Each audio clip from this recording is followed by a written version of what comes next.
ನನಗೆ ಭಾಳ ಇಷ್ಟವಾದಂಥ ಹೆಸರು ಇದು, ನಿರ್ಗುಣ ಅನ್ನೋದು. ಜೊತೆಗೆ ಇದು ಅಭಿನಯ ಶಾಲೆ, ಮೌನೇಶ್ ಬಡಿಗೇರ್ ಮತ್ತು ಮಂಜುನಾಥ್ ಬಡಿಗೇರ್.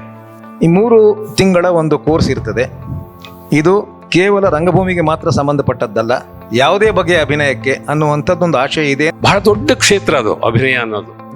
ವೆಟ್ರಿಮಾರನ್ ನಾನು ಒಬ್ಬ ನಿರ್ದೇಶಕನ ಹತ್ರ ಹೋಗ್ಬೇಕಾದ್ರೆ ಎಲ್ಲ ಗಂಟು ಮುಟ್ಟೆ ಕಟ್ಟಿಟ್ಬಿಟ್ಟು ಹೋದೆ ನಾನು. ಅದೇ ನಿರ್ಗುಣ. ಯಾಕಂದರೆ ನನ್ನಿಂದ ಏನು ಪಾಸಿಟಿವ್ ಇದೆ, ಏನು ನೆಗೆಟಿವ್ ಇದೆ, ನನಗೆ ಯಾವ ಎಮೋಷನ್ ನೆಗೆಟಿವ್ ಇದೆ, ನಂಗೆ ಮಾಡೋಕ್ಕಾಗಲ್ಲ, ಇದು ನನಗೆ ತುಂಬ ಇಂಪಾರ್ಟೆಂಟ್, ನನ್ನಿಂದ ಮಾಡೋಕ್ಕೆ ಶಕ್ತಿ ಇದೆ ಅನ್ನೋದು ಏನಿದೆ ಅದನ್ನು ತಿಳ್ಕೊಳ್ಳೋದು ತುಂಬ ಇಂಪಾರ್ಟೆಂಟ್. ಅದನ್ನು ನಾನು ಹೇಳ್ತೀನಿ, ಅದು ನಿರ್ಗುಣ ಆಗುವಂಥ ಸಮಯ. ನಟನೆಯ ಅಂದರೆ ಸಂಸ್ಕಾರ, ಅದರ ಬಗ್ಗೆ ಹೇಳು ಸಂಸ್ಕಾರವನ್ನು ಕಲಿಸುವಂಥ ಕೆಲಸ ಈ ಸಂಸ್ಥೆ ಮಾಡ್ತಿರೋದಕ್ಕೆ ಬಹಳ ಖುಷಿ ಆಗ್ತಿದೆ ನನಗೆ. ಅತಿಥಿ ವಿದ್ಯಾರ್ಥಿಯಾಗಿ ಬರ್ತೀನಿ, ಬೇರೆಯವರಿಂದ ಕಲಿಯೋದು ಇರುತ್ತೆ, ಕಲಿತೀನಿ. ನಾನು ತಿಳ್ಕೊಂಡಿರೋದನ್ನು ಇಲ್ಲಿಗೆ ಬರುವಂಥ ವಿದ್ಯಾರ್ಥಿಗಳಿಗೆ ತಿಳಿಸೋದಕ್ಕೆ ಪ್ರಯತ್ನ ಪಡ್ತೀನಿ.